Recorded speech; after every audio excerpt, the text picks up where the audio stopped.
गद्दारी ऐसा जुर्म है जिसकी सजा गद्दार की आइंदा नस्ल को भी भुगतना पड़ती है। मीर जाफर की आल औलाद आज भी जिंदा है।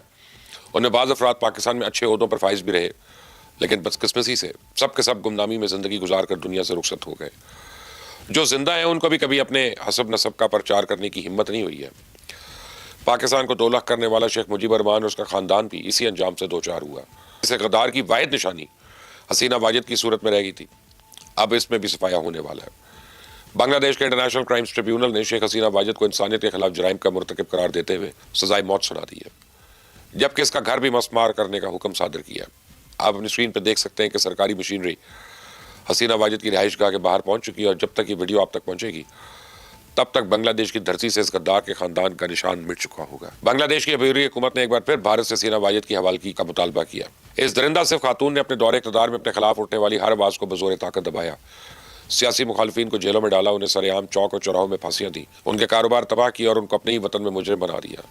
पिछले साल जब बांग्लादेश के तलबा ने इस जल्लाद से निजात हासिल करने के लिए तहरीक शुरू की तो मुजाहिरीन को मुंतशिर करने के लिए इसने आंसू गैस की शेलिंग और लाठी चार्ज पर इक्तफा नहीं किया, बल्कि ड्रोन्स और गनशिप हेलीकॉप्टर्स के जरिए निहत्ते मुजाहिरीन पर गोलियां बरसाई।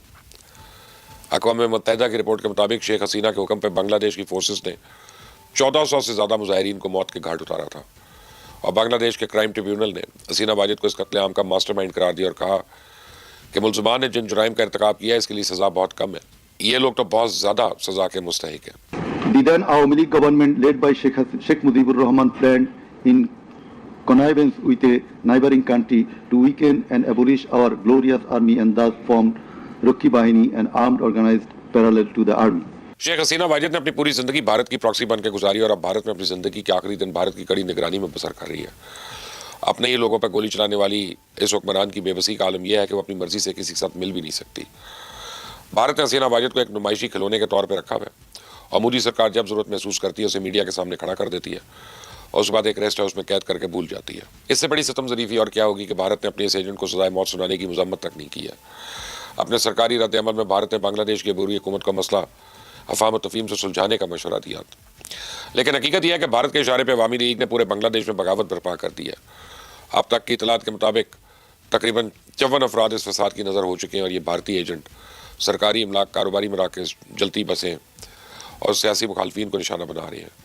जगह जगह तोड़ फोड़ और चलाओ घिराव कर रहे हैं। भारत जानता है कि अगर बांग्लादेश हकीकी मानों में उसके तसल्लुत से आज़ाद हो गया तो फिर पाकिस्तान 3 अतराफ से उसका घेराव करेगा, और भारत को शायद इस बात का इल्म नहीं है बांग्लादेश अब दोबारा अपने असल की तरफ लौट रहा है, वो दोबारा पाकिस्तान के साथ जोड़ रहा है और बहुत जल्द हकीकी मानों में आज़ाद हो जाएगा। अगरचे अभी तक पाकिस्तान और बांग्लादेश ने दफ़ाई मुआहदे का ऐलान नहीं किया, लेकिन ये बात तकरीबन तय हो चुकी है कि बांग्लादेश पर कोई हमला पाकिस्तान पर हमला तस्वर होगा। अब पाकिस्तान हमलावर के साथ क्या सलूक करता है वो ऑपरेशन सिंदूर के दौरान पूरी दुनिया ने देख लिया। भारतीय सेना ने अपनी इस शर्मिंदगी में पर्दा डालने के लिए आज तक मुसलसल झूठ का सहारा लिया, और अपने झूठ को सच साबित करने का कोई मौका हाथ से नहीं जाने देती। कल Indian army chief general Upendra Dwivedi ने एक भारतीय थिंक टैंक से खिताब के दौरान एक नई भड़क मारी है, सुनिए जरा। मैं तो ये कहना चाहूंगा कि मूवी शुरू भी नहीं हुई थी, सिर्फ एक ट्रेलर दिखाया गया था, और ट्रेलर के बाद 88 घंटे में वो ट्रेलर खत्म हो गया था।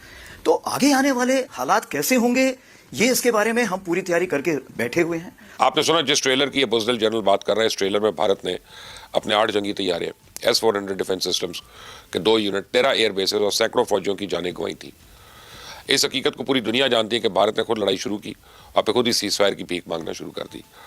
सदर ट्रंप हर दूसरे तीसरे दिन भारत को उसकी औकात याद दिलाते हैं और दुनिया को बताते हैं कि अगर मुदाखलत ना करते तो पाकिस्तान ने भारत को नीज़ नाबूद कर देना था। तो प्रेसिडेंट ट्रंप की इस लान तान पर भारत ने ऑपरेशन सिंदूर के दूसरे राउंड का शोशा छोड़ा। भारत में आजकल लोग अपनी फौजी क़यादत से पूछ रहे हैं कि आप ऑपरेशन सिंदूर का दूसरा राउंड कब शुरू करेंगे, तो जवाब में ये लोग हथियारों की कमी का रोना रो रहे हैं। सुने जरा इंडियन आर्मी चीफ किस तरह अपनी बेबसी की दास्तानें सुना रहा है। लड़ाई कितने दिन चलेगी ये आज हम नहीं बता सकते हैं। हमने तो लड़ाई तकरीबन मान लीजिए 88 घंटे में की, कल कोई 4 महीने भी चल सकती है, 4 साल चल सकती है। इस चीज़ को मद्देनजर रखते हुए क्या हमारे पास साजो सामान है उस लड़ाई को लड़ने के लिए? क्या उसके लिए शस्त्र हैं? अगर नहीं है तो उसकी हमें तैयारी करनी पड़ेगी। हमें यह देखना पड़ेगा कि हमें 4 साल की लड़ाई तक के लिए भी तैयारी करके रखनी। ये वही इंडियन आर्मी चीफ है जो अक्टूबर में फौजियों से खिताब के दौरान पाकिस्तान को नक्शे से मिटाने की बातें कर रहा था, लेकिन आज इसकी औकात यह है कि इसके पास जंग के लिए ना कोई असला है ना ही वसाइल। मैंने पहले भी आपको बताया था कि इंडिया पाकिस्तान पर हमले की जरूरत नहीं करेगा, बल्कि पाकिस्तान पर दबाव बरकरार रखने के लिए मुसलसल जंग का राह बदलाता रहेगा। तो भारतीय सेना का मोरल बता रहा है कि वो इस हकीकत को जान चुकी है कि अगर अब जंग हुई तो फिर घंटों, हफ्तों या महीनों में ख़त्म नहीं होगी बल्कि सालों साल चलेगी। इसे भारत ने अपनी तवज्जो अंदरूनी दहशतगर्दी के खात्मे में मरकूज़ कर दी है। دلی دھماکہ ایک ٹیسٹ کیس ہے. اس واقعے کی بنیاد پر بھارت میں بسنے والے عام مسلمانوں کو دہشت گردی کا ہمدرد ثابت کرنے کی کوشش کی جا رہی ہے. گودی میڈیا پچھلے کئی روز سے بھارتی مسلمانوں کو غدار ثابت کرنے کی مہم چلا رہا ہے اور آج گودی میڈیا نے دلی دھماکے کے مبینہ خودکش بمبار کی ایک ویڈیو نشر کی ہے جس میں وہ خودکش حملے کو جائز ثابت کرنے کی کوشش کر رہا ہے. The presumption that a particular is going to die in a particular situation is not, we don't have situation. Modi سرکار کے تیور بتا رہے ہیں کہ بھارت میں مسلمانوں اور سکھ کمیونٹی کے برے دن شروع ہونے والے ہیں.